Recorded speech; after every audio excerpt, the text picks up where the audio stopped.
యెహోషువ గ్రంథము 3వ అధ్యాయము 5వ వచనము. మిమ్మును మీరు పవిత్రపరచుకొనుడు, ఎందుకనగా రేపు యావే మీ మధ్య అద్భుత కార్యమును చేయును. అలనాడు ఇజ్రాయేలు ప్రజలకు యెహోషువ ఈ విధంగా తెలియపరుస్తూ ఉన్నాడు దేవుని వాక్కుగా. ఇజ్రాయేల్ ప్రజలతో మాట్లాడిన విధముగా నేడు మనతో కూడా మాట్లాడుతూ ఉన్నాడు ఆ దేవాది దేవుడు. ఎందుకనగా అంటే రేపటి దినాన మనం ఒక నూతన వెలుగులోనికి, నూతన కాంతిలోనికి అడుగువిడబోతున్నాము మనమందరము కూడాను.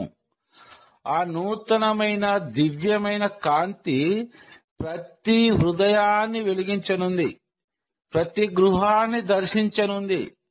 ప్రతి బిడ్డ పైన ఆ నూతనమైన దివ్య కాంతి ప్రసరించే సమయం కోసము మనం ఎదురు చూస్తూ ఉండాలి. ఎంతో భక్తి విశ్వాసముతో ఆ దివ్య కాంతి కోసమే మన ప్రార్థనలన్నీ కూడా కొనసాగుతూ ఉండాలి. అలనాటి ఇజ్రాయేలు ప్రజలతో యెహోషువ ఇలా మాట్లాడుతూ ఉన్నాడు, మిమ్మును మీరు పవిత్రపరచుకొనుడు. నేడు ఇదే మాట మనం ఆలోచించినట్లయితే, మనకు వర్తింపజేసుకున్నట్లయితే మనము ఏమి పవిత్రపరచుకోవాలి అనేది మనం ఆలోచించినట్లయితే మనలో ఉన్న అవిశ్వాసాన్ని అంతా కూడా తీసివేయాలి.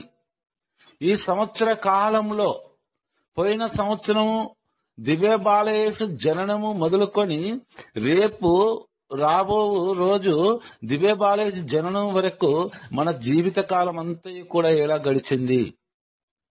ఆ దివ్య బాలయేసు యొక్క వెలుగును నేను కనుగొన్నానా? ఆ దివ్య బాలయేసు యొక్క వెలుగులో నేను నడవగలిగానా అనేది ఒకసారి మనం అందరం కూడా మన గడిచిన సంవత్సర కాలం అంతా కూడా వెనుకకు తిరిగి చూసుకున్నట్లయితే మనం చేసిన పొరపాట్లు కావచ్చు, అవిశ్వాసముతో మనం జీవితాన్ని గడిపిన విధానము కావచ్చు, ఇవన్నీ కూడా మనకు కనబడతాయి. అదే అంటున్నాడు దేవాది దేవుడు ఈ రోజు మనతో, మిమ్మును మీరు పవిత్రపరచుకొనుడు, శుద్ధ హృదయాలు కండి. ఈరోజు క్రిస్టమస్ పండుగ వస్తుంది కదా, కొత్త బట్టలు కొనుక్కోవాలి, మంచి మంచి డ్రెస్సులు వేసుకోవాలి, ఇంటిని కలర్స్ తో అలంకరించాలి, లైట్లతో తలతల మెరిసేట్లు చేయాలి. ఇవన్నీ కాదు ఆ దేవాది దేవుడు మనకు తెలియపరిచేది. అనగా అవన్నీ చేసుకోకూడదా అంటే వాటన్నిటికంటే కూడా ముఖ్యము, అవన్నీ కూడా చేసుకోవాలి ఈ లోకపరంగా. కానీ అవన్నిటికంటే ముఖ్యము మిమ్ము మీరు పవిత్రపరచుకొనుడు. మనకి మనముగా శుద్ధి చేసుకోవాలి, మన హృదయాన్ని శుద్ధి చేసుకోవాలి. ఒక వస్త్రం, ఖరీదైన ఒక వస్త్రాన్ని మనం ధరించినట్లయితే మనము అందరినీ ఆకర్షింపజేయగలుగుతాం కావచ్చు, అందరి ద్వారా పొగడ్తలను మనం అందుకోగలుగుతాం కావచ్చు. కానీ ఒక నూతనమైన ఖరీదైన వస్త్రాన్ని నీవు ఎలాగైతే ధరించుకొని అందరి మన్నలను పొందాలని నీ చూపులు ఎదురు చూస్తూ ఉంటాయో, నీ హృదయాన్ని పవిత్రపరచుకున్నట్లయితే నేను నిన్ను పొగుడుతాను, నా కనుదృష్టి నీ వైపు మరలుతూ ఉంది. ఎందుకనగా రేపు యావే మీ మధ్య ఒక గొప్ప అద్భుత కార్యాన్ని చేయనున్నాడు అని ఈ వాక్యం ద్వారా ఈరోజు మనందరితో మాట్లాడుతూ ఉన్నాడు. ఈ వాక్యం పైభాగం గాని లేదా కింది భాగంలో మనం చూసినట్టయితే ఈ వాక్యం ఒక మందసము గురించి వ్రాయబడి ఉంటుంది. మందసము గురించి వ్రాయబడుతున్న ఈ వాక్యాన్ని ఆ దేవాది దేవుడు ఏమంటున్నాడు అంటే, నేడు మందసము మీ చెంతకు రాబోతుంది కాబట్టి మీకు మీరుగా పవిత్రపరచుకొనుడు. ఒక అద్భుత కార్యాన్ని మీరు చూడబోతున్నారు. దేవాది దేవుడు మీ జీవితంలో చేయబో గొప్ప అద్భుత కార్యం అది. మీ ఊహకు కూడా అందని అద్భుత కార్యాన్ని మీకు చేయబోతున్నాడు. కాబట్టి మిమ్ములను మీరు పరిశుద్ధపరచుకొని శుద్ధ హృదయాలు కండు అని యెహోవా దేవుడు ఈ రోజు మనందరితో మాట్లాడుతూ ఉన్నాడు. ప్రియ దైవ బిడ్డలారా, చూడనమ్మా, లూకాసు వార్త 1వ అధ్యాయము 39వ వచనము. ఆ దినములలో మరియమ్మ యూదాసీమలో పర్వత ప్రాంతమున గల ఒక పట్టణమునకు త్వరితముగా ప్రయాణమైపోచుండెను. మరియమ్మ గారు అంత త్వరితముగా తాను నజరేతు నుండి యూదయ సీమలో ఉన్న ఒక పట్టణమునకు ఎందుకు ప్రయాణమై వెళ్తూ ఉన్నారు? ఆ పట్టణమునకు నజరేతు నుండి ఆ పట్టణముకున్న మధ్య దూరాన్ని మనం చూసినట్లయితే సుమారుగా ఒక 100 కిలోమీటర్లు ఉంటూ ఉంది.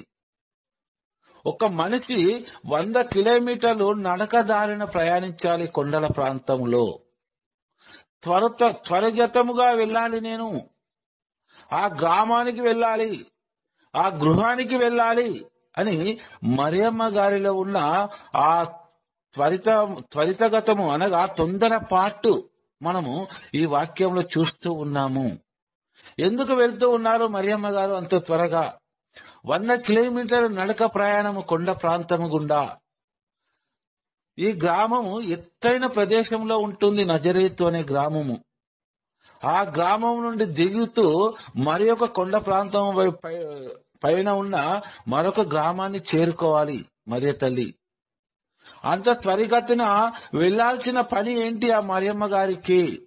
ఈరోజు ఈ వాక్కును ఆలకిస్తున్న ప్రియ సహోదరి సహోదరులారా, నేడు నీ గృహానికి కూడా ఆ మరియ తల్లి ఈ విధముగానే రావాలని ఆశపడుతూ ఉన్నారు. నీ గృహంలోనికి మనమందరము కూడా ఆ తల్లిని ఆహ్వానించడానికి సిద్ధపాటు కలిగి ఉండాలి. 40వ వచనము. ఆమె జకర్యా ఇంటిలో ప్రవేశించి ఎలిజబెతమ్మకు వందన వచనములు పలికెను. సుమారుగా ఒక 100 కిలోమీటర్ల కొండ ప్రాంతంలో ప్రయాణించి ఎంతో బాధలకు వచ్చి వేద ప్రయాసలకు వచ్చి చివరకు గొప్ప యాజకుడైన జకర్యా గృహమునకు, జకర్యా ఇంటిలోనికి ప్రవేశిస్తూ ఉంది. జకర్యా గారి భార్య పేరేంటమ్మా? చెప్పగలరా ఎవరన్నా? ఎవరమ్మా? ఓకే అమ్మా, థ్యాంక్ యూ. ఎలిజబెత్ అమ్మ గారి చెంతకు మరియమ్మ గారు వెళ్ళడం జరుగుతూ ఉంది. మన అందరికీ కూడా చాలా బాగా తెలుసు. అంత త్వరగతిన మరియమ్మ గారు ఎలిజబెత్ అమ్మ గారి దగ్గరికి ఎందుకు వెళుతూ ఉంది అంటే మనకందరికీ కూడా బాగా తెలిసిన వాక్యాలే ఇవి. ఎలిజబెత్ అమ్మ జకర్యాలు కడు వృద్ధులు. వారికి సంతాన భాగ్యం లేదు. కానీ ఎప్పుడైతే ఈ గబ్రియేలు దూత మరియ తల్లికి దర్శనం ఇచ్చి మరియ తల్లితో స్వయముగా మాట్లాడుతూ, నీ చుట్టమగు ఎలిజబెత్ అమ్మని చూడము, ఆమె గొడ్రాలు, అంతేకాకుండా వయస్సు మళ్ళినది, కడు వృద్ధురాలు, ఆమె ఒక బిడ్డకు జన్మనివ్వబోతూ ఉంది, ఇది 6వ మాసము అని స్వయముగా గబ్రియేలు దూత మరియ తల్లితో పలికిన మాటలను ఆలకించి ఆ మాటలను విశ్వసించి ఎలిజబెత్ అమ్మ గారికి సపర్యలు చేయడానికి 100 కిలోమీటర్లు నడక దారిలో ఎంతో కష్టానికి వచ్చి ఎలిజబెత్ అమ్మ గారికి సపర్యలు చేరడం కోసము త్వరగతిన వెళ్ళడం జరుగుతూ ఉంది. ప్రియ సహోదరి సహోదరులారా, ఈరోజు ఎవరైతే గర్భిణీ స్త్రీలు ఉంటారో వారందరూ కూడా ఈ ప్రార్థన చేయాలి. ఈ వాక్యాలను గుర్తుపెట్టుకోవాలి. అమ్మా, ఎలిజబెత్ అమ్మకు నీవు సహాయం చేయడానికి, పరిచర్య ఒక సేవ చేయడానికి ఎంతో వేద ప్రయాసం కోర్చి నువ్వు అంత దూరం ప్రయాణించావు తల్లి. నా గృహాన్ని దర్శించు. ఎలిజబెత్ అమ్మ గృహాన్ని దర్శించినట్లుగా అమ్మా మరియ తల్లి నా గృహాన్ని దర్శించు అని ఆ మరియ తల్లి మధ్యస్థ ప్రార్థన వేడుకోవాలి. ఆ మరియ తల్లి నీ యొక్క ప్రార్థనను ఆలకించి తన మధ్యస్థ ప్రార్థన ద్వారా నీ ప్రార్థనను తండ్రి దేవుని పాదాల చెంత నుంచుతూ ఉంది.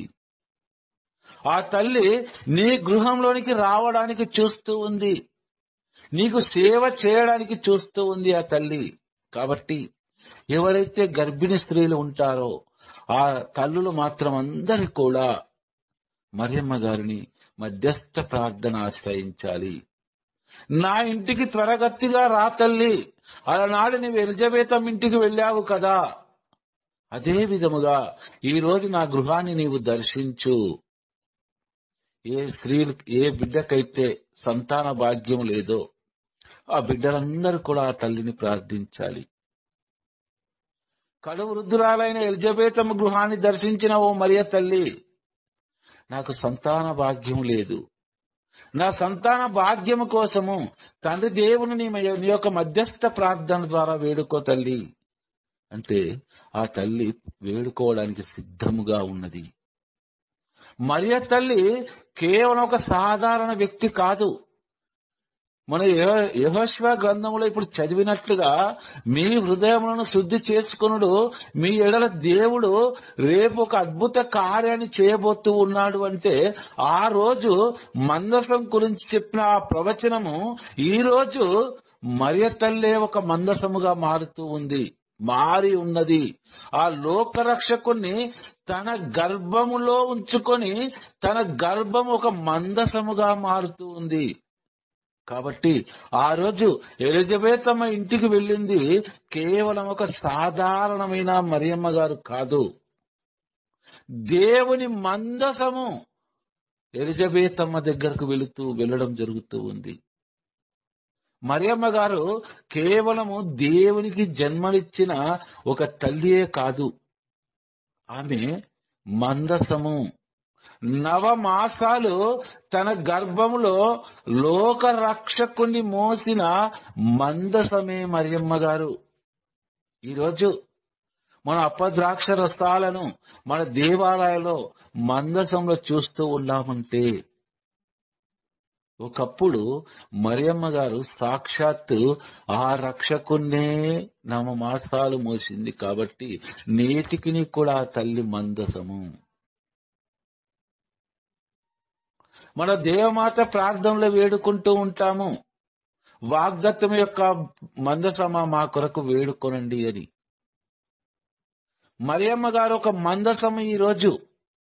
ఈ రోజు మరియమ్మ గారు ఎలిజబెతమ్మను దర్శించడము అంటే కేవలం ఒక సాధారణ వ్యక్తి కాదు. మరియమ్మ గారు యేసు ప్రభు తన గర్భంలో ఉన్నాడు, ఒక మందసము, దైవ మందసము. ఆ రోజు యెహోషువ ఏ విధంగా అయితే ఆనాటి ఇశ్రాయేలు ప్రజలకు సెలవిచ్చి ఉన్నాడో, మీరు శుద్ధి చేసుకొనుడి, రేపటి దినాన మీకు ఒక గొప్ప అద్భుత కార్యాన్ని దేవుడు చేయబోతున్నాడు అన్నట్టుగా ఈ రోజు మన హృదయాలను మనం శుద్ధి చేసుకున్నట్లయితే ఆ మరియమ్మ గారి యొక్క గర్భ ఫలములో ఉన్న బాల యేసు రేపు మనకు ఒక దివ్య కాంతిని మనపై ప్రసరింపజేయనున్నాడు. ఆ మందసము మరియ తల్లిని మనం ప్రతి ఒక్కరం కూడా ఆహ్వానించాలి మన గృహాలలోకి. ఆ మందసము ఎలిజబెతమ్మ ఇంటికి ఎలిజబెతమ్మను ఎలా దర్శించగలిగిందో రేపటి దినాన మనందరి గృహాలకు ఆ మరియ తల్లి అంత త్వరగతిన రావాలి. ఎలిజబెతమ్మ గృహానికి వెళ్ళినట్లుగా మన గృహాలకు ఆ తల్లి రావాలి. ఆ దివ్య కాంతిని మనం గాంచాలి. ఆ సాక్షాత్తు దైవ మందసమే మన గృహంలో ఉన్నది అని మనం విశ్వసించాలి. అర్థమవుతుందమ్మా? ఓకే అమ్మా. 41వ వచనంలో ఆ శుభవచనములు ఎలిజబెతమ్మ చెవిని పడగనే ఆమె గర్భమందలి శిశువు గంతులు వేసెను, ఆమె పవిత్రాత్మచే పరిపూర్ణురాలాయను. చూడమ్మా, ఆ శుభవచనము, ఏ శుభవచనం పలికారు ఎలిజబెతమ్మ గారు? మరియమ్మ గారు ఏ శుభవచనం పలికితే ఆ శుభవచనము ఎలిజబెతమ్మ చెవిన పడగనే ఆమె గర్భమునందలి శిశువులు గంతులు వేశాను. ఇంతకు మరియమ్మ గారు పలికిన శుభవచనం ఏంటి? అక్కడ మనకు ఈ వాక్యంలో రాయబడలేదు, కానీ ఎలిజబెతమ్మ గారిని ఒక దైవ స్వరూపురాలుగా ఆమె మరియమ్మ గారు కొనియాడారు. ఎందుకంటే ఆ వయస్సులో గర్భవతి అవ్వడం సాధారణ విషయం కాదు. కడు వృద్ధురాలు. ఎందుకు మరియమ్మ గారు ఎలిజబెత్ అమ్మ గారికి శుభవచనాలు పలుకుతూ ఉన్నారు అంటే 90 సంవత్సరాల వయసప్పుడు అబ్రహామునకు దేవుడు వరం ఇచ్చినట్లుగా, ఇదిగో అబ్రహాము మరి వచ్చి ఈ కాలానికి ఈ రోజుకి శారా గర్భవతి ఒక కుమారుని కనును అని వారికి ఒక వరాన్ని ఇస్తూ ఉన్నాడు ఆ సందర్భంలో దేవుడు. అప్పుడు శారా నవ్వుతూ ఉంది. అప్పుడు ఆ దూతలు అంటూ ఉన్నారు, దేవునికి అసాధ్యమైనది ఏదైనా కలదా? ఆ వాక్యాన్ని, అంత పవిత్రమైన వాక్యాన్ని మరియమ్మ గారు మనన చేసుకుంటూ ఆ దేవాది దేవుని స్తుతిస్తూ ఉంటే, ఆ దేవాది దేవుడు ఎలిజబెత్ అమ్మకు చేసిన ఆ శుభ కార్యాన్ని, ఆ గొప్ప కార్యాన్ని కొనియాడుతూ మరియమ్మ గారు ఎలిజబెత్ అమ్మను కొనియాడుతూ ఉన్నారు.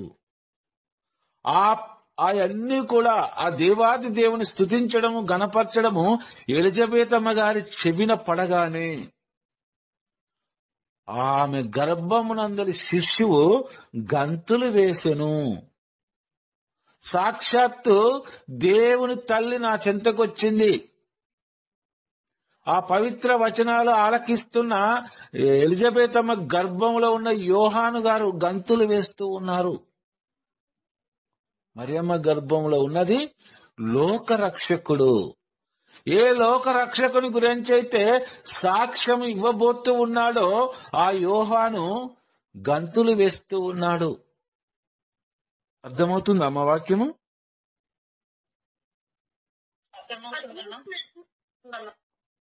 ఆమె పవిత్రాత్మచే పరిపూర్ణరాలాయను. ఎవరవుతున్నారు పవిత్రాత్మచే? ఎప్పుడైతే మరియమ్మ గారు ఎలిజబెత్ అమ్మ గృహములో అడుగిడారో వెంటనే ఎలిజబెత్ అమ్మ గారు పరిపూర్ణురాలవుతున్నారు. మరియమ్మ గారు ఎప్పుడైతే ఎలిజబెత్ అమ్మ గృహంలో అడుగిడగానే పవిత్రాత్మతో నిండుకుంటూ ఉన్నారు ఎలిజబెత్ అమ్మ గారు. మరియమ్మ గారు రాకముందు ఎలిజబెత్ అమ్మ గారు సాధారణమైన ఒక స్త్రీ మాత్రమే. ఈరోజు ప్రియ దైవ బిడ్డలారా, మనం గమనించాల్సింది ఏంటి అంటే, ఆ తల్లి మరియా మన గృహంలో అడుగు పెడితే ఆ గృహం అంతయు పవిత్రాత్మతో నింపబడుతూ ఉంది. నేను చెప్పడం లేదమ్మా, ఈ వాక్య ప్రకారమే మీకు తెలియజేస్తూ ఉన్నాను. ఇది ప్రొటెస్టాంట్ సోదరులు కూడా ఖచ్చితంగా నమ్మి తీరాల్సిందే. వారి బైబిల్ గ్రంథంలో కూడా ఈ వాక్యాలు రాయబడి ఉంటాయి.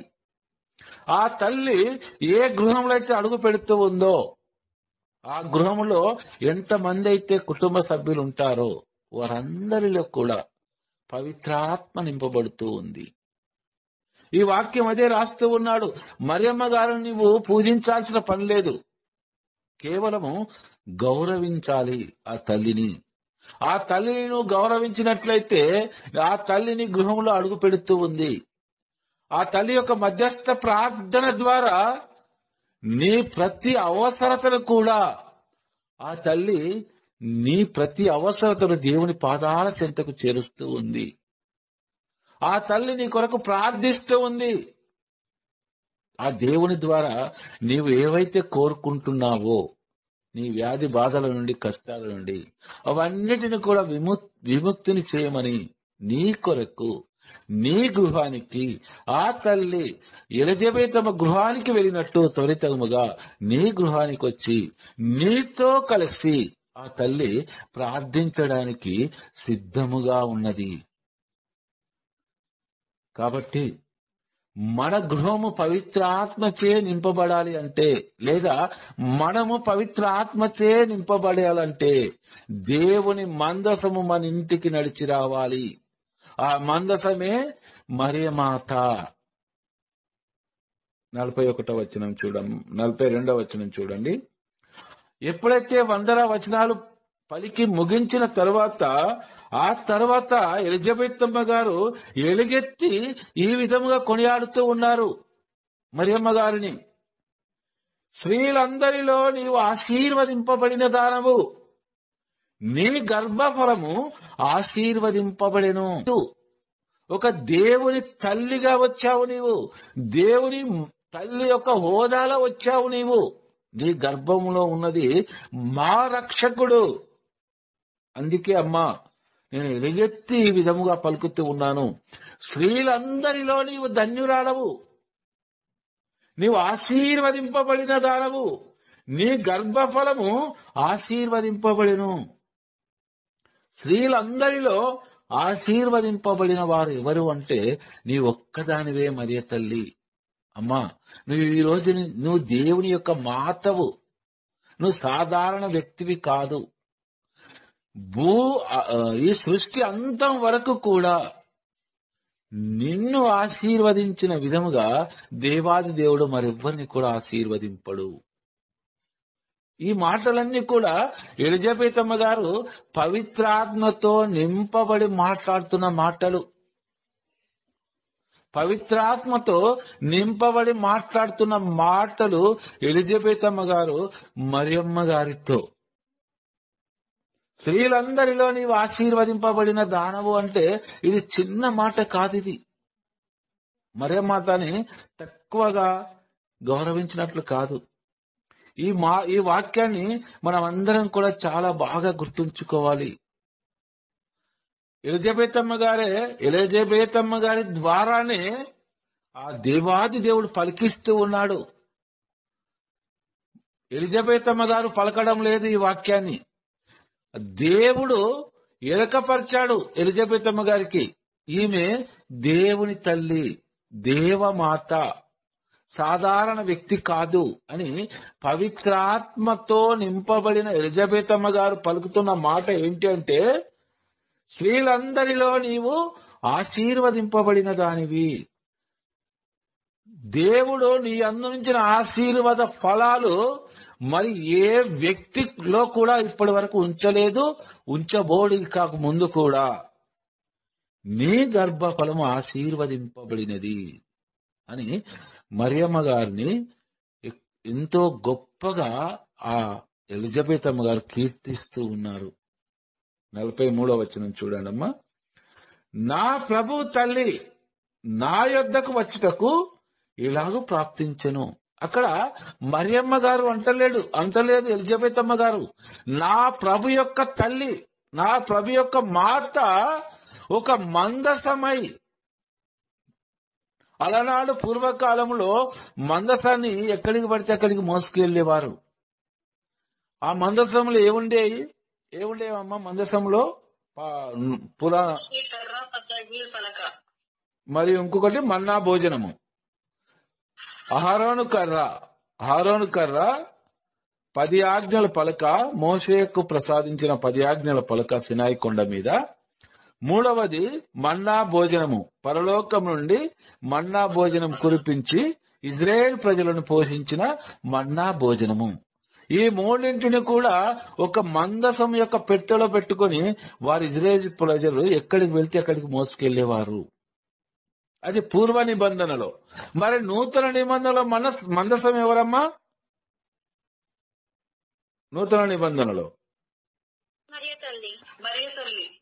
తల్లి. చూడండి, మరియ తల్లిని ఎలిజబెత్ అమ్మ గారు ఎందుకు అంత ఘనముగా కీర్తిస్తున్నారంటే, స్త్రీలందరిలో నీవు ఆశీర్వదింపబడిన దానవు అని ఎందుకు సంబోధిస్తున్నారు పవిత్రాత్మ ప్రేరణ ద్వారా ఎలిజబెత్ అమ్మ గారు అంటే, అమ్మా నీవు సాధారణ వ్యక్తివి కాదు. నువ్వు ఎలాంటి వ్యక్తి అంటే ఒక మందసానివి. నువ్వు పూర్వవేదంలో ఇజ్రాయేల్ ప్రజలు యెహోవా మందసాన్ని ఎక్కడికైతే వాళ్ళు తీసుకువెళ్లారో ఆ మందసానివి నీవు. ఆ మందసము ఎందుకంటే సాక్షాత్తు దైవ కుమారుడే నీ గర్భంలో ఉన్నాడు కాబట్టి నీవు మందసముగా మారి ఉన్నావు. నీవు సాధారణమైన వ్యక్తివి కాదు. కాబట్టి అందుకే అంటున్నాను, నా ప్రభు తల్లి నా యొద్దకు వచ్చుటకు ఎలా ప్రాప్తించింది. నేనొక సామాన్య వ్యక్తినే, వృద్ధురాలినే, నా యొద్దకు అంత గొప్ప తల్లి రావడమా అని ఆశ్చర్యపోతూ ఉన్నారు ఎలిజబెత్ అమ్మ గారు.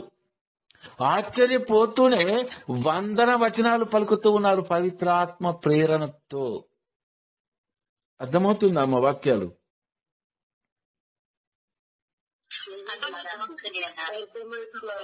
మనం చాలాసార్లు చదివి ఉంటాం ఈ వాక్యాలను, కానీ ఇంత లోతుగా మనం ఎప్పుడు కూడా ధ్యానించి ఉండకపోవచ్చు కదమ్మా. చూడండమ్మా 44వ వచనము. నీ వందన వచనములు నా చెవిన సోకగానే నా గర్భమునంది శిశువులు గంతులు వేసెను. ప్రభు పలికిన వాక్కులు నెరవేరునని విశ్వసించిన నీవెంత ధన్యురాలవు. ఈ మాటలన్నీ కూడా ఎలిజబెతమ్మ గారు పలుకుతూ ఉన్నారు. అమ్మా మరియ తల్లి అప్పుడు తల్లి అని సంబోధిస్తుంది. ఎలిజబెతమ్మ గారి వయసు సుమారుగా 85 సంవత్సరాల పైనే. కానీ మరియమ్మ గారి వయసు వచ్చేసరికి 18 సంవత్సరాల లోపే. చాలా వ్యత్యాసం అమ్మ వయసులో, అంతే కదమ్మా.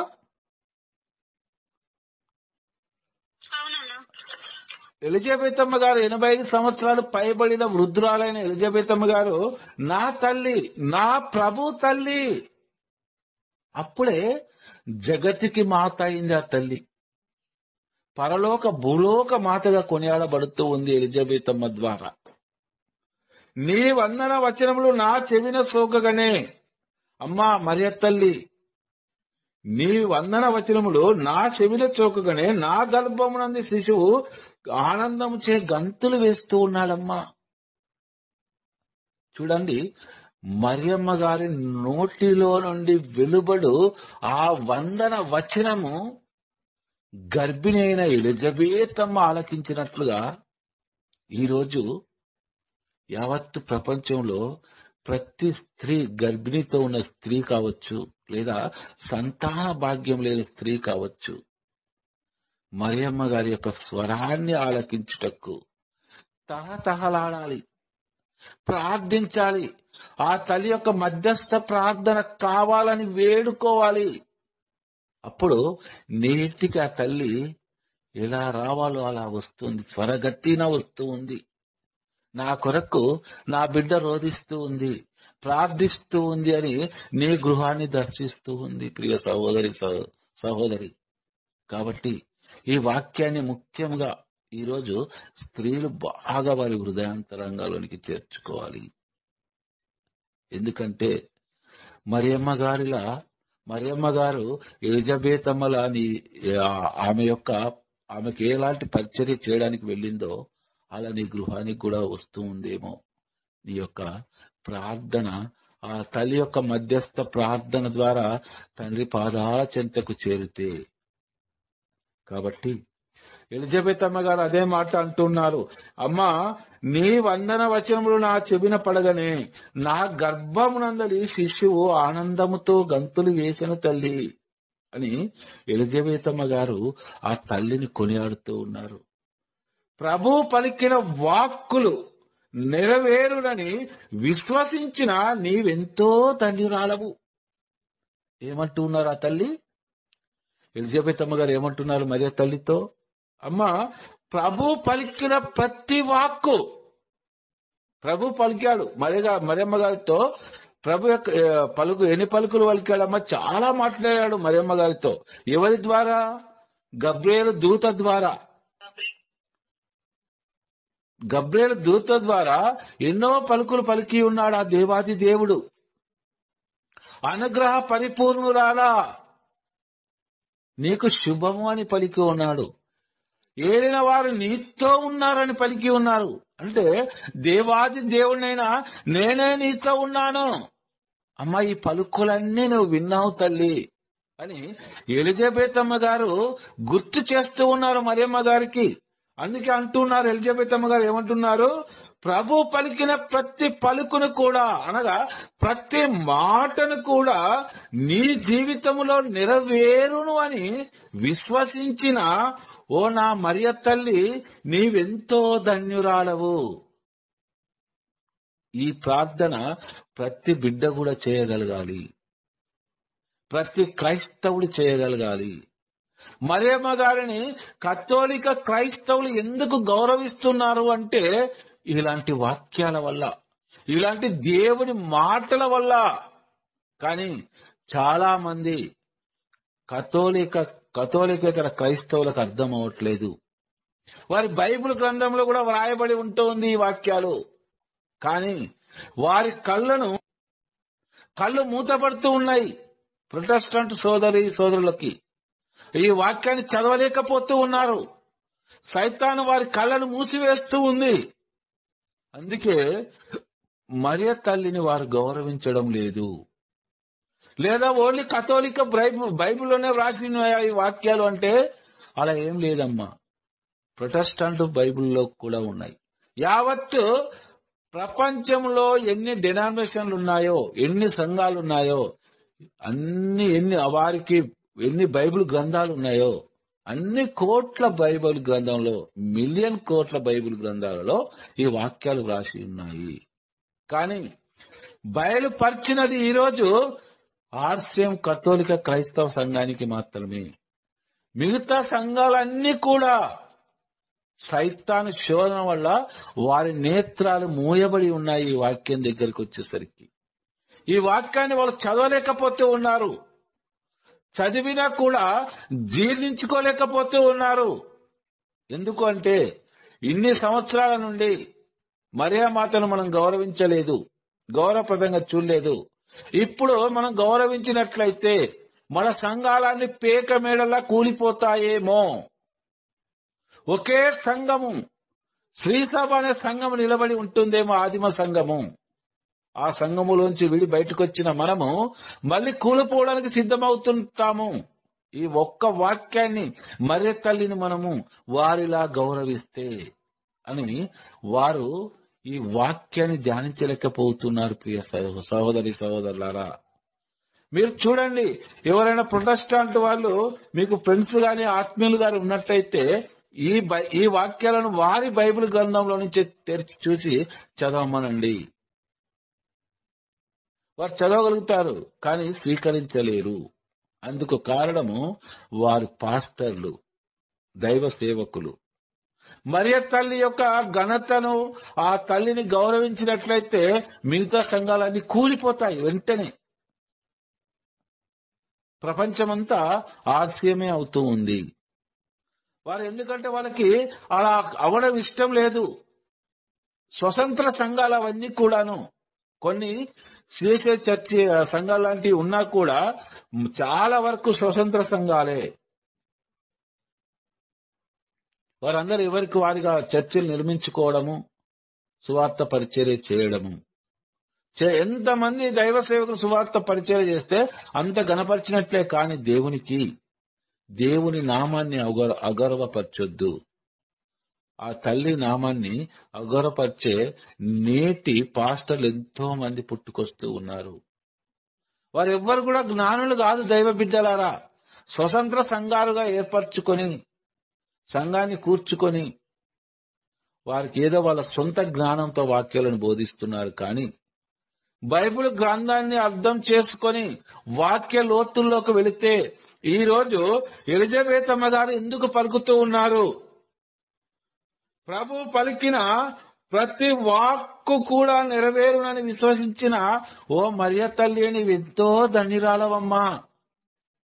కాని తల్లి, నీ ఒక్కదానివే తరతరముల వరకు ధన్యురాలవు. ఎందుకంటే ప్రతి వాక్కును కూడా నీవు పాటించి ఉన్నావు. కాబట్టి నీవెంతో ధన్యురాలవమ్మా అని ఎలిజబెత్ అమ్మ గారు మరియమ్మ గారిని కీర్తిస్తూ ఉన్నారు. ఒక దేవుని తల్లిగా కీర్తిస్తూ ఉన్నారు. ఆమె ముఖ తేజస్సును చూసి ఆ ఎలిజబెత్ అమ్మ గారు కీర్తించలేకుండా ఉండలేకపోతూ ఉన్నారు. అందుకే అంటున్నారు, నీవెంతో ధన్యురాలవు తల్లి అని పొగుడుతూ ఉన్నారు. చూడండి అమ్మ, 46వ వచనము. అప్పుడు మరియమ్మ గారు మాట్లాడుతూ ఉన్నారు. మళ్ళీ అప్పుడు మరియమ్మ ఎలిజబెత్ అమ్మతో ఇట్లు పలికెను, నా హృదయము ప్రభువును స్తుతించుచున్నది. ఆమె హృదయము ఎవరిని స్తుతిస్తూ ఉంది? ఎవరిని ఆరాధిస్తూ ఉంది? ఎవరిని మహిమపరుస్తూ ఉంది? ఎవరిని గణపరుస్తూ ఉందంటే కేవలము ప్రభువుని మాత్రమే. ఈ లోకంలో జీవిస్తూ ఉంది. కానీ మరియమ్మ గారు ఈ లోకంలో ఉన్న వైభవం ఏది కూడా ఆ తల్లికి కనబడడం లేదు అసలే. ఆ తల్లి కంటికి కనబడుతున్నది ఏంటి అంటే కేవలం ప్రభు ఒక్కడే. కాబట్టి మరియమ్మ గారు ఏమంటున్నారంటే, నా హృదయము ప్రభువును స్తుతించుతూ ఉన్నది ఏమో, కానీ నా హృదయం స్తుతిస్తూ ఉంది, అది స్వర్గలోకానికి వినపడుతూ ఉంది, ఆ దేవాది దేవుని చెంతకు చేరుతూ ఉంది. నా స్తుతి ఆరాధన అంతయు కూడాను. గొప్ప వాక్యం కదమ్మా ఇది.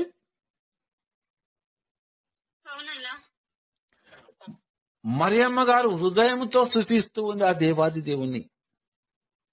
చూడనమ్మ 47వ వచనము.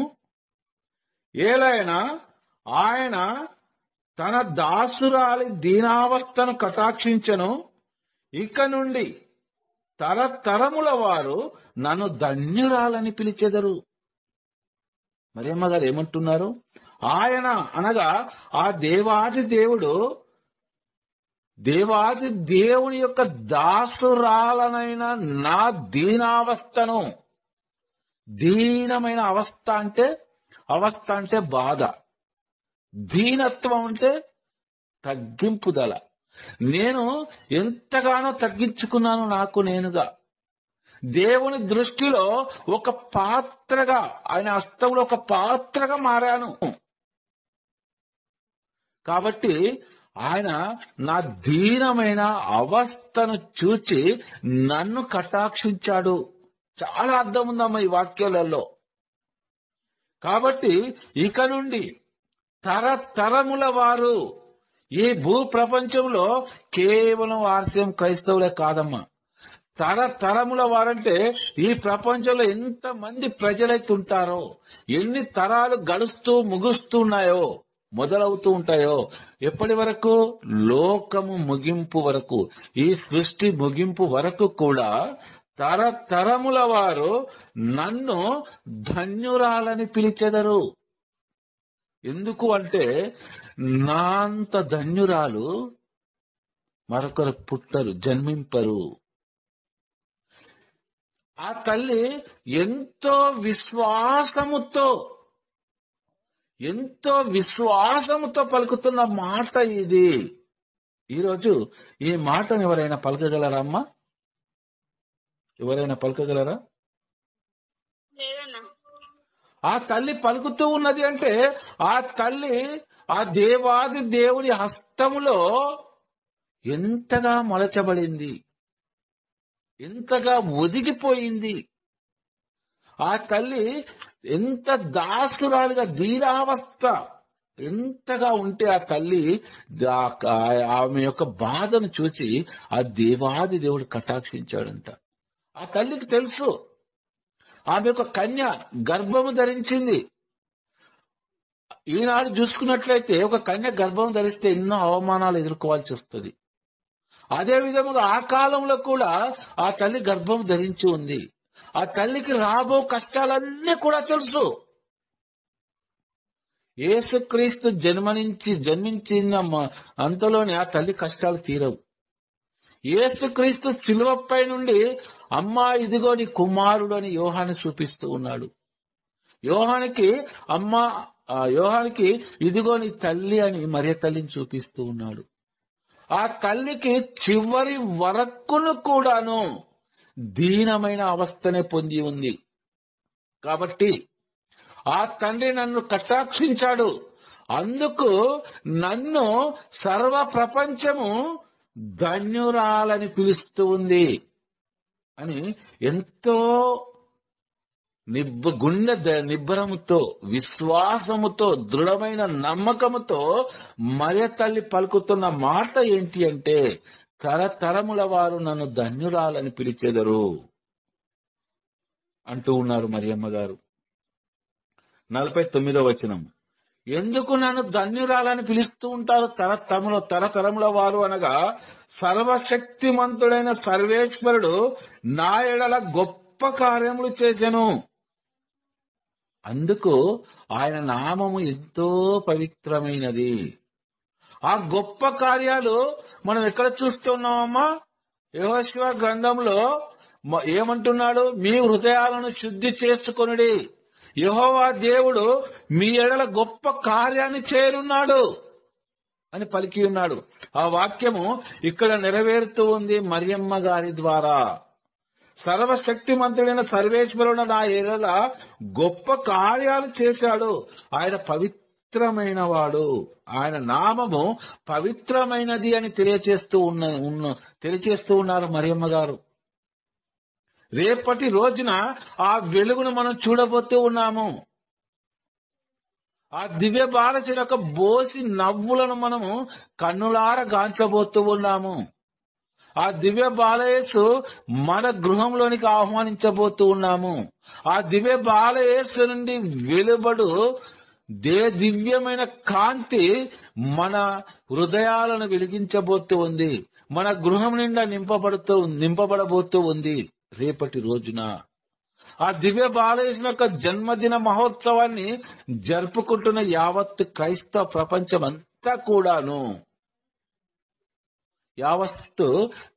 ప్రపంచమంతా కూడాను, ఆ దివ్య బాలయేసు యొక్క బోసి నవ్వులను కాంచుటకు ఎదురు చూస్తూ ఉంది ప్రపంచమంతా కూడాను. ప్రియ సహోదరి సహోదరులారా, ఆ దేవాది దేవుడు రేపటి రోజున మనందరి గృహాలలోకి ఆ దివ్య బాలయేసుడు మన గృహాలను దర్శించి మనందరికీ కూడా ఆ దివ్య బాలయేసు హేరాళమైన వరాలను మనందరికీ కూడా ప్రసాదించాలని, ఆ దివ్య బాలయేసు యొక్క కృపా కరుణ కటాక్షము మనందరిపైన నిండుగా ఉండాలని నిండు మనసుతో విశ్వసిస్తూ ఈ వాక్యాన్ని ముగిస్తున్నాను. ఆమేన్.